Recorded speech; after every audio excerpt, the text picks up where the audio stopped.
لب این پنجره تنگ غروب، خیره در ماتم این خشک بیابان غریب، که هر نفس در قفس سینه من چو شرر میخیزد.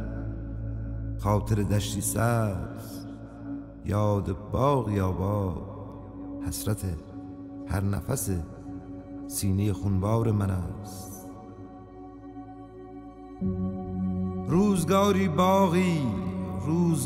باغی که به سرسبز ترین باغ خدا میمانست، سرخوش از چهچهه بودن و رویدن بود.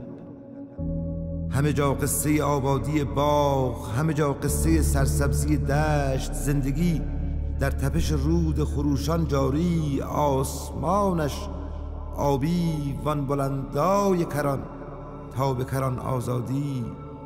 شوق پرواز پرستوها بود، گوشه تا گوشه آن باغ بهار، شوق آواز قناری ها بود.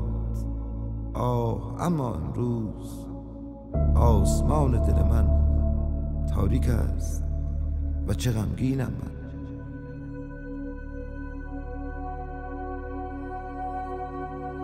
چه کسی شعر شب چشم مرا خواهد گفت، غم چشمان مرا چه کسی خواهد خواند؟ وطن خفته به خونم، وطنم. دلم از وحشت این چله بیداد گرفت. ای تو در ماتم همواره دلتنگی من. شعر من از غم چشمان تو گر میگیرد، غم همواره تنهایی و دلواپسیت. دیرگاهی است که در من جاری است که هیچ کسی عهد به پیمان تو با خویش نکرد.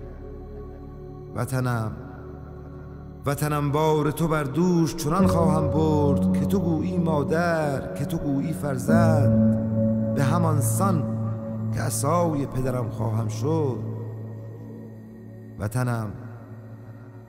وطن خفته به خونم، وطنم. لب این پنجره تنگ غروب، خیره در خیرگی مردم شهر. هر طرف می نگرم نیست جز حسرت و آه. هر که را می شنوم نیست جز قصه درد. همه در سایه تنهایی خیش، سر فرو برده در اندوه و ملال. همگی در قفس تنگ دل خیش اسیر.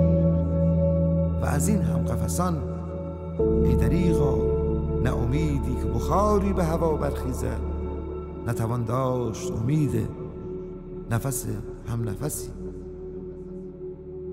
دلم از این همه بیداد زمستان خون است، دلم از این همه بیداد زمستان خون است. وطنم تو بگو، من اگر بیرق امید به دوش و به خونخواهی یاران سفر کرده خیش قدمی بردارم، همراهی هست و همراهی من قدمی بردارد. هست آیا دستی که به همدستی او همه جان برخیزم؟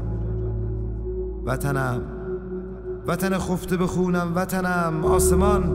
آسمان وسعت پرواز پرستوها نیست. تو بگو، در فضایی که غم از هر نفسش می شکفد و بلندای عروج و شب پرواز به همراهی نور قسمت حضرت کرکس شده است، بال در بال چه کس بگشاید؟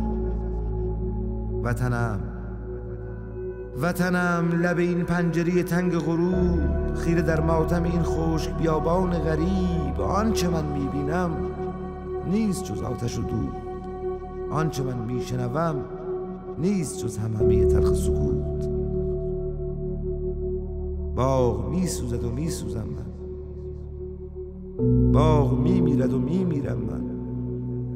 چه غریبانه وطن میسوزد، چه غریبانه در اندوه وطن میسوزم.